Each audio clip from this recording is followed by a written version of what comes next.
Hi every one. ഈ ലോകത്ത് ഓരോരുത്തർക്ക് ഓരോ നിയോഗങ്ങളുണ്ട്. ഓരോ വ്യക്തിയും മറ്റൊരാളിൽ നിന്ന് പല കാര്യങ്ങളിൽ വ്യത്യാസങ്ങളുള്ളവരാണ്. മറ്റുള്ളവർക്കുള്ളത് തനിക്ക് ഇല്ലല്ലോ എന്ന് ചിന്തിക്കുന്നതിന് പകരം അവർക്കില്ലാത്ത എത്രയോ കഴിവുകൾ തനിക്കുണ്ട് എന്ന് മനസ്സിലാക്കുക. അതിലാണ് നമ്മുടെ വിജയം. വിജയിക്കുന്ന ഒരു മനസ്സ് നമുക്കുണ്ടാകട്ടെ എന്ന പ്രാർത്ഥനയോടെ GM ഓൺലൈൻ്റെ മറ്റൊരു വീഡിയോയിലേക്ക് എല്ലാവർക്കും സ്വാഗതം.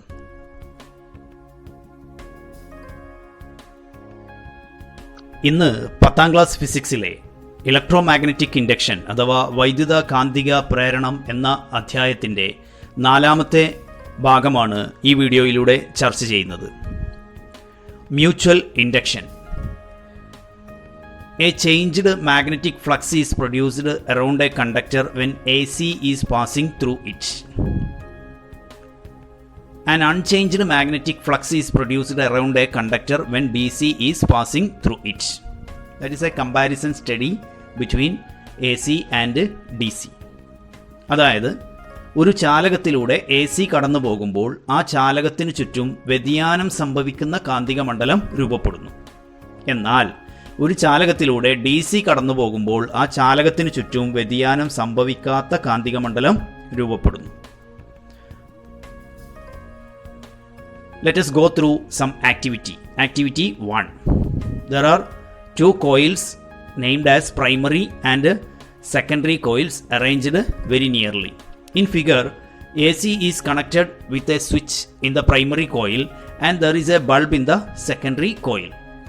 A changed magnetic field is produced in the coil when switch is on.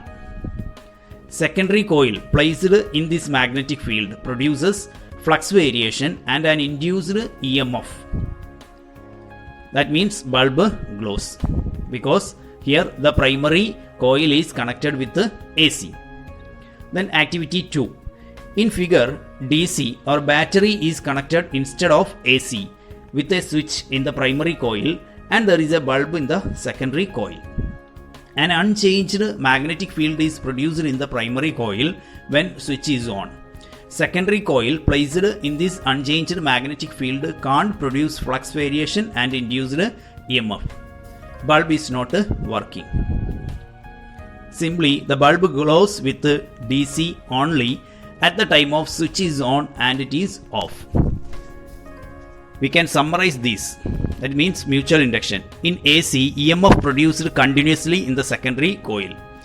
In DC, EMF is produced only at the time of switch is on and off. That means two coils are arranged side by side. When the strength or direction of current in one coil changes, the magnetic flux around it changes. As a result, an EMF is induced in the secondary coil. This phenomenon is called mutual induction. നമുക്ക് ഈ രണ്ട് പ്രവർത്തനങ്ങളെ വിശദീകരിക്കാം. ചിത്രത്തിൽ primary കോയിലിൽ ACയും സ്വിച്ചും സെക്കൻഡറിയിൽ ഒരു ബൾബും ഘടിപ്പിച്ചിരിക്കുന്നു. Switch on ചെയ്യുമ്പോൾ പ്രൈമറി കോയിലിലൂടെ AC പ്രവഹിക്കുകയും തൽഫലമായി പ്രൈമറി കോയിലിന് ചുറ്റും വ്യതിയാനമുള്ള കാന്തിക മണ്ഡലം രൂപപ്പെടുകയും ചെയ്യുന്നു. സെക്കൻഡറി കോയിലിൽ അഥവാ ഇതേ കാന്തിക മണ്ഡലത്തിൽ സ്ഥിതി ചെയ്യുന്ന കോയിലിൽ ഫ്ലക്സ് വ്യതിയാനം ഉണ്ടാവുകയും അതിൻ്റെ ഫലമായി EMF പ്രേരിതമാവുകയും ചെയ്യുന്നു. ബൾബ് പ്രകാശിക്കുന്നു. പ്രവർത്തനം 2. പ്രൈമറി കോയിലിൽ ACക്ക് പകരം DC അഥവാ ബാറ്ററിയും സ്വിച്ചും സെക്കൻഡറിയിൽ ബൾബും ഘടിപ്പിക്കുന്നു. സ്വിച്ച് ഓൺ ചെയ്യുമ്പോൾ പ്രൈമറി കോയിലിൽ വ്യതിയാനമില്ലാത്ത കാന്തിക മണ്ഡലം രൂപപ്പെടുന്നു. സെക്കൻഡറി കോയിലിൽ അഥവാ വ്യതിയാനമില്ലാത്ത കാന്തിക മണ്ഡലത്തിൽ സ്ഥിതി ചെയ്യുന്ന സെക്കൻഡറി കോയിലിൽ ഫ്ലക്സ് വ്യതിയാനം സംഭവിക്കുകയോ EMF പ്രേരിതമാവുകയോ ചെയ്യുകയില്ല. അതായത് DC നൽകുമ്പോൾ സ്വിച്ച് ഓൺ ചെയ്യുന്ന സന്ദർഭത്തിലും ഓഫ് ചെയ്യുന്ന സന്ദർഭത്തിലും മാത്രം ബൾബ് കത്തുന്നു. നമുക്ക് ഈ കാര്യം ഇങ്ങനെ സംഗ്രഹിക്കാം. Mutual induction. ACയിൽ തുടർച്ചയായി സെക്കൻഡറിയിൽ വൈദ്യുതി ഉണ്ടാകുന്നു. DCയിലാണെങ്കിലോ സ്വിച്ച് ഓൺ ചെയ്യുമ്പോഴും ഓഫ് ചെയ്യുമ്പോഴും മാത്രം EMF ഉണ്ടാകുന്നു. അതായത് സമീപസ്ഥങ്ങളായി സ്ഥിതി ചെയ്യുന്ന രണ്ട് കമ്പിച്ചുരുളുകളിൽ ഒന്നിലെ വൈദ്യുത പ്രവാഹ തീവ്രതയിലോ ദിശയിലോ മാറ്റമുണ്ടാകുമ്പോൾ അതിനു ചുറ്റുമുള്ള കാന്തിക ഫ്ലക്സിന് മാറ്റമുണ്ടാകുന്നു. ഇതിൻ്റെ ഫലമായി രണ്ടാമത്തെ കോയിലിലും ഒരു EMF പ്രേരിതമാകുന്നു. ഇതാണ് mutual induction. Next, factors affecting EMF induced in the secondary coil. First point, presence of soft iron core. Induced EMF increases due to this. Windings in the primary coil is lesser than in the secondary coil. Induced EMF increases. Windings in the secondary coil is lesser than primary coil. Induced EMF decreases. സെക്കൻഡറിയിൽ പ്രേരിതമാകുന്ന E M എഫിനെ സ്വാധീനിക്കുന്ന ഘടകങ്ങൾ: ഒന്ന്, പച്ചിരുമ്പ് കോറിന്റെ സാന്നിധ്യം, അതുമൂലം പ്രേരിത E M F കൂടുന്നു. 2, പ്രൈമറിയിൽ കുറഞ്ഞ ചുറ്റുകളും സെക്കൻഡറിയിൽ കൂടുതൽ ചുറ്റുകളും പ്രേരിത ഇ എം എഫ് കൂടുന്നു. സെക്കൻഡറിയിൽ കുറഞ്ഞ ചുറ്റുകളും പ്രൈമറിയിൽ കൂടുതൽ ചുറ്റുകളും പ്രേരിത ഇ എം എഫ് കുറയുന്നു. ഇനി ഒരു ചോദ്യം നമുക്കൊന്ന് ചർച്ച ചെയ്യാം. Observe the following figures. There are 4 figures.